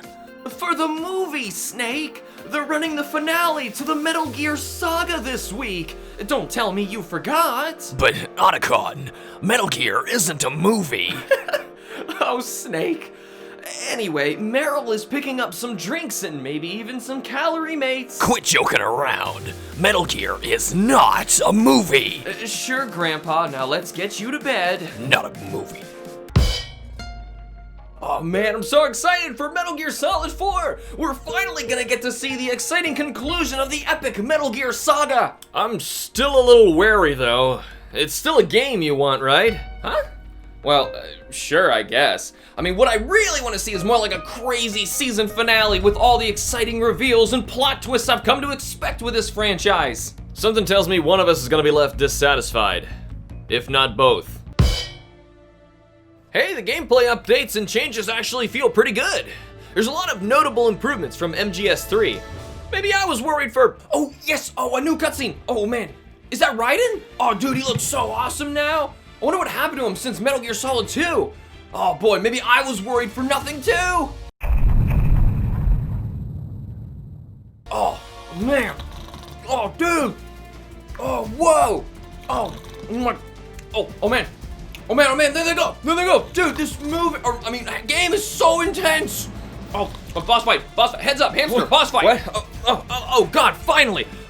Okay, so anyway, the gameplay is still cleaned up with some nice improvements like a nerfed but still useful Soliton radar, some better UI and customization mechanics, and a full body camo suit that adapts to its environment without the need to constantly pull up menus to swap. Replacing your stamina gauge, Snake now gets a stress meter that fills up as things like danger, temperature, or even bad smells affect him for long periods of time.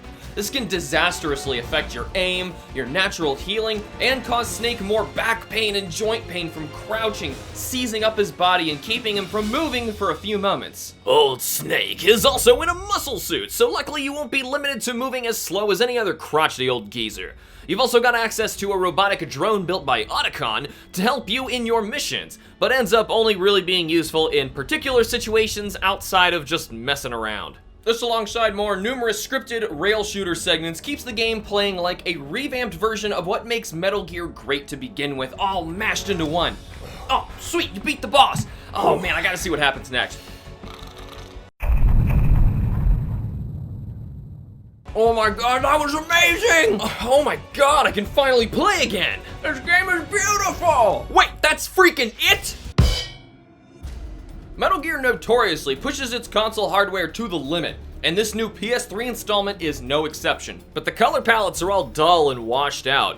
This game's graphically beautiful, but at the same time, it's pretty darn ugly. But the UI, characters, and especially those cinematics are incredible. Don't forget that bland and lifeless codec, alongside the washed out environments and shallow enemy variety. It's beautiful. It's just alright. This is the dramatic conclusion to everything built up from the original games. All those cliffhangers, all those loose ends, all colliding into one big, beautiful train wreck. Oh, shut up. This is everything I ever wanted in a crazy finale for Metal Gear, all rolled into one. But for newcomers, this story is so absurdly convoluted and unapproachable in its own right, it's borderline nonsense. Okay, fine, I'll give you that. Definitely play the others before playing this one. I mean, duh. Don't start with 4. In most games, the numbering doesn't matter, like Street Fighter, Monster Hunter, or Final Fantasy.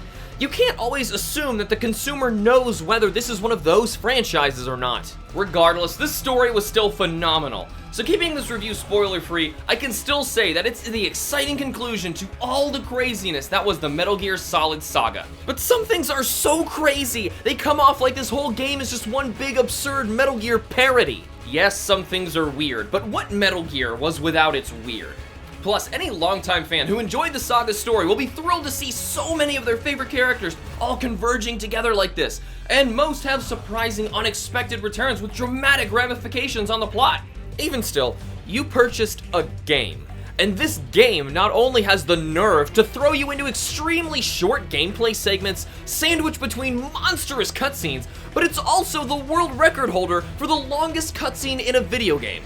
And you thought that 71 minutes thing earlier was a joke. Forget the length when the content itself is so engaging. The overall theme of overcoming personal trauma and standing up for something is great and woven into nearly everyone's individual character arcs. I highly praise the other games for having their lengthy expositions in the optional codec calls, allowing players to experience the game with as much of it as they're willing to take in at once, creating a perfect balance of story and gameplay. This time, it's either all cutscenes or in lengthy forced codec calls. The optional calls are disappointingly shortened with less conversations and even less people to talk to. Hey, you know what? I'll give you that I felt substantially more for the Foxhound unit from MGS1 versus the new Beauty and Beast unit because of how that storytelling was done differently. Getting a random boss fight followed by a lengthy static codec call never really resonated with me in the same way. Especially when their stories were also overly dramatic and filled with exaggerated trauma to the point of complete unrelatability. Plus, they were all so similar, I couldn't even tell you what happened to any of them. Not just because they're samey backstories, but due to the vanilla style of storytelling. Okay, but the rest of the game is not like that. It's cinematic, it's got plot twists and crazy surprises tying all of the games together, even things you thought might never come back from MGS3. But take it from a guy who says that the original Metal Gear Solid is one of the greatest video games ever made. Not all of these twists are good. Some just come off as contrived or forced and tacked onto the source material in ways that were never originally intended. If you swallowed the crazy up to this point, then this game will be the triumphant resolution that you've been hoping for. But only if you let it. I still absolutely love this game's story, but I definitely see why people hate it. You'll laugh, you'll cry, you'll pump your fists in the air at amazing callbacks and triumphant events you only dreamed of finally coming to light. You'll also sigh, facepalm, and doze off to the trigger word nanomachines. It's a masterpiece. One big, beautiful, horrendous masterpiece. Unlike how this story is desperately dancing on your nostalgia buttons, the music tends to lean on the forgettable side. The soundtrack is great as usual. It fits the atmosphere well and does what it needs to do. The other entries all had a handful of tracks that were really resonating with me, but not this time. Honestly, my favorites are just remixes of old themes. So maybe it is just dancing on your nostalgia buttons. At best, yes. At worst, it's bland and samey. Anyway, I love that they managed to get nearly all of the original voice cast members to refill their roles. The only exception was with Revolver Ocelot, whose actor passed away before this game was created. So they still did get all living actors to return to the series for the finale. You've said finale so many times, I'm dreading all the ignorant dunces out there to point out that MGS5 is a thing. As if I didn't already extensively play it, Ground Zeroes, and Peace Walker on my channel. 4 is the finale. Don't be an idiot. If you played Metal Gear Solid 1 through 3, then you absolutely need to see it all come to its dramatic and exciting conclusion here. And if you haven't, do not play this game. You're effectively ruining 4 games at once by playing this series out of order. Some of my most memorable moments in this entire franchise are from this game. It's such an amazing blend of excitement and satisfaction that uses the other games to achieve great things. If you have nothing but time on your hands, this series is arguably one of the best franchises to blow it all away with, considering how this game doesn't respect your time to begin with.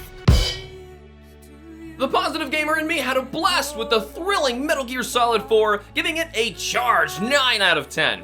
Though it was an absolute roller coaster the first time, the faults in this game tend to eat at you on subsequent playthroughs. But still, it's only enough to bring down my otherwise perfect score to a respectable and well-deserving 9. The critical gamer in me is incredibly conflicted with Metal Gear Solid 4, giving it an equally conflicting 6 out of 10. Half of this game is phenomenal.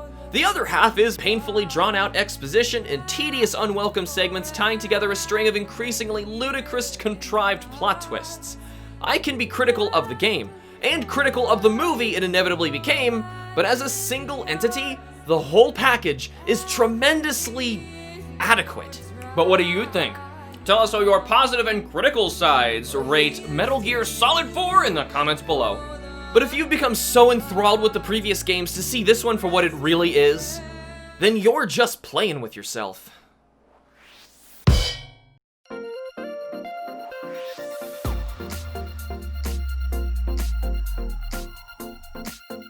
I know a lot of gamers out there don't have much patience. What with Steam, Nintendo eShop, PlayStation Store, Xbox Live, PortGames.com, there's too many flippin' options! These days, gamers are forced to ask the real questions. Is this game truly better than Imagine Party Babies? Or is it just a 7.8 with too much water? Do you actually get to nail the princess in the end? Or is it just a cacophony of cockblockery? We deserve a game where you straight up buy a lightsaber off eBay and mercilessly slice people into shredded cheese spewing buckets of blood like fire hydrants from hell! A game where the mailman is a superhero psychopath! A game where you ride a motorcycle the length of a goddamn school bus! A game that can make you jerk off to its motion controls in more ways than one! A game where you murder your hot stepsister because you needed money for more anime and video games! Hashtag relatable, bro! I'm not crazy! You're crazy for just sitting there like a sweaty sitcom sponge not playing this godsend of a game! Because this game is real, my friends! It's so real it'll make your face explode like hamburgers heavily heaped in horrendously heinous horseradish! No more farting around! You've gotta stand up for yourself! Take action! Use big words like salubrious! Punch trees! Get coconuts! Prepare for your life to finally have meaning, you insufferable peon! Because in this world flooded with no more options, we're left with no more heroes! I remember this game coming out when I was in high school, and just the thought of an obscenely foul-mouthed, blood-soaked, M-rated action comedy game on Nintendo was insane! I remember the game Mad World had a similar crowd reaction. However, its momentum seemed to run out after only a few months. It was just intense gore without much else other than that initial shock value. No More Heroes, however, was such a genuine surprise and all-around blast to play that it quickly became one of my absolute favorite games at the time. But that was over a decade ago. Do you still think that? I mean, it must mean something when we're still talking about it now when games like Mad World are out gathering dust. This game truly is the same obscene, absurd, irreverent trash that it was back then, even after being ported to the PS3 and much more recently the Switch. And I love it. I love this trash! Assassin for Hire Travis Touchdown is fighting his way to the top of an organized association of ranked killers, cutting down anyone and everyone in his path. It's a hack and slash game at heart, but with a ton of extra crazy motion control based actions thrown in. And yes, even in the Wii's infancy, people already hated motion controls. But you've got to hear us out and get a load of what this game has you doing. Aside from slicing people open with violent finishers, you'll be suplexing and crushing your enemies with wrestling moves, swinging for home runs, hitting lined up guys like willing bowling pins, and recharging your beam katana by straight up. I think they get the idea. The game's developer, Suda51, packed in all sorts of tongue-in-cheek offensive jabs at silly motion controls, and still managed to keep the actual gameplay itself feeling fast-paced and engaging, though occasionally buggy with a semi-awkward camera and some questionable hit detection. One cool feature lost from the Wii version was the use of the Wiimote speaker, which you'd need to hold to your ear like a cell phone in order to hear. This is literally the only instance I can recall of a game creatively utilizing this otherwise useless feature. Anyway, the real meat of the combat is in working your way up through hordes of armed mooks in order to take down the ranked bosses. Whenever you kill someone, a slot machine rolls a random result for you, and if you get 3 matching icons, you'll get a temporary supercharged power-up after yelling out the dessert-inspired attack's name anime style. This game does have great, though occasionally quirky, combat, but it's absolutely overflowing with unique style. Strawberry on the shortcake! You'll probably never hear me say this again, but I highly encourage you to play with motion controls if possible. It affects so much of the game, like what stance you hold your beam katana, that it becomes integral to the unique combat. Playing without it actually detracts from how the game was designed. Blueberry cheese brownie! Between levels, you'll be playing crazy odd job minigames and side quest assassinations for cash, while driving there on your monster of a motorcycle. The overworld is disappointingly empty and underdeveloped, but is fun nonetheless, zooming around and destroying the city along your way. Cranberry chocolate sundae! Anyway, you'll need the cash so you can challenge your next boss, so it serves as a bit of a roadblock to break up the action. This can be annoying, as well as a few of the boss's busted moves, but honestly, the gameplay still holds up pretty well, even after all this time. Now, Bomb, do you actually have something of value to contribute to this conversation? I just like cutting off heads. This game looks terrible on the Wii, But the PS3 port Heroes Paradise looked a lot better. but it disappointingly moved away from that intense cell shade to black style that the Wii game utilized to disguise its gross low-res artifacting. The Switch port goes back to that style and up-res the original game in a great way, definitely making it the best graphical edition of this game. Though the Switch version seems to have longer load times than the Wii, as well as screwing up that fun little loading screen minigame you could do with the Santa Destroy Star. It's all laggy and unresponsive now. But the game's visual design really shines in the various boss and world building designs. Though this game is on the short side, being a little over 11 hours, it's absolutely oozing with crazed creativity. So not only is this game graphically in your face, but its over-the-top anime parody style subject matter is really what gives it its character. Blood spews out of goons like geysers. You straight up go Super Saiyan at one point, and combined with all the other obscure pop culture references and fourth wall breaks, this game is overwhelmingly and amazingly absurd. And clearly, that's not for everyone. This game is also occasionally sexist, racist, raunchy, anarchistic, and offensive in almost every single way imaginable that it's a wonder it's still popular in our modern age of overly sensitive PC toddlers. If you're nervous your mom's gonna walk in on you charging your beam katana, then trust me, that is the least of your worries with this game. Travis Touchdown is a creepy, arrogant otaku with no money, no friends, and no girlfriend, living in the corrupt city of Santa Destroy. After blowing the last of his money on a freaking lightsaber off of eBay, he takes up assassination work for cash, organized by the mysterious Sylvia Crystal. Turns out Travis's target was involved in a ranked assassination organization, suddenly making Travis number 11, and a new target for other assassins seeking to acquire his rank. Since sitting around worried about getting murdered isn't cool, and being number 1 obviously is, he decides to fight for the top, cutting down any and all other ranked fighters in his way. It also kinda might have something to do with Sylvia promising our promiscuous anti-hero sex for making it to rank number 1. What? Don't look at me like that. Now you just want to know if she does it or not. Well, you gotta finish the game to find out, perv. Best way to motivate a man is with the promise of sex, I guess. Well, Travis is just desperate enough to roll those dice and take on the top 10 ranked assassins in battles to the death for it, so yeah, it works. So, each ranked fight has its own crazy level theme and unique boss fight that makes up the story in an episodic fashion, leading all the way up to the ridiculous final boss encounters. This story is absolutely hilarious, with its ludicrous characters and insane world constantly keeping you on your toes. But if shows like South Park or Rick and Morty are too profane for you, then you're better off skipping this one altogether, since the humor is such a huge part of the world of No More Heroes. The story itself isn't very much in terms of its actual plot, but it's all in the little interactions that add up in the end. Like the funny voicemail messages left from the video rental shop, the hapless Travis constantly falling flat on his face for trying to look too cool or suave, or how one of Sylvia's cleanup crew members always has his face obscured like freaking Mike Wazowski. There are even a few heroic or intense moments to be had here. Travis isn't entirely a bad guy. Some of his lines and epic delivery can just give you goosebumps. This is where it gets good. Good night.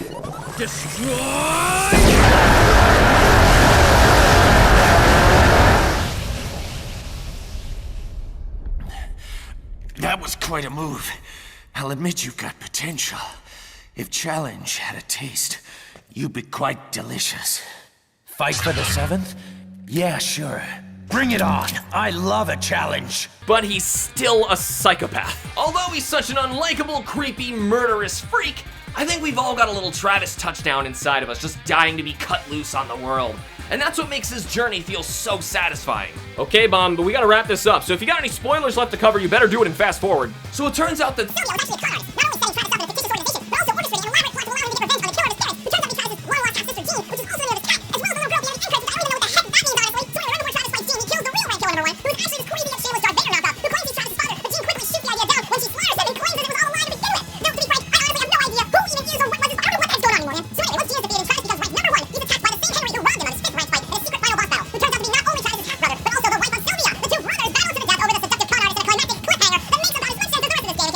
Well, I guess that about covers that.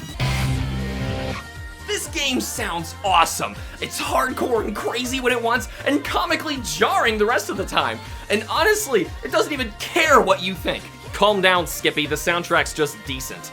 Most of the best tracks are just remixes of the main theme, and it's amazing. And shut up, the rest of the soundtrack is pretty freaking great as well. One thing lost from the porting process was the jarringly calming K-pop-esque music from Naomi's lab. I guess they didn't want to get the rights to play it again for the Switch, but its crazy juxtaposition is what made it so great. I can't believe you actually just complained about that. It's a guilty pleasure, I guess. Yeah, sure. I mean, I'm playing it now for a reason.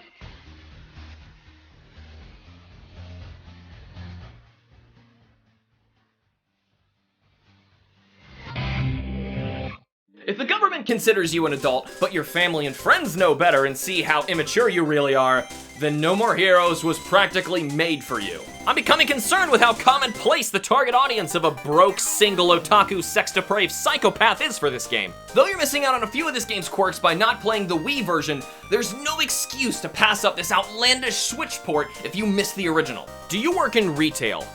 Well, before you act out your increasing desires to violently murder everybody in sight while still shouting the most vile profanity imaginable, try this game out first. The positive gamer in me adored the absurd, profane slasher No More Heroes, ranking it all the way up to a 9 out of 10. Though the game definitely has room for improvement, the crazy world, characters, and hilarious interactions are all such a blast to experience that it's a joy to revisit even after all this time. I'd highly recommend you pick it up, drop a save, trust your force, and head for the Garden of Madness. The critical gamer in me does have some gripes with No More Heroes, but still sees it climbing the ranks to a solid 7 out of 10.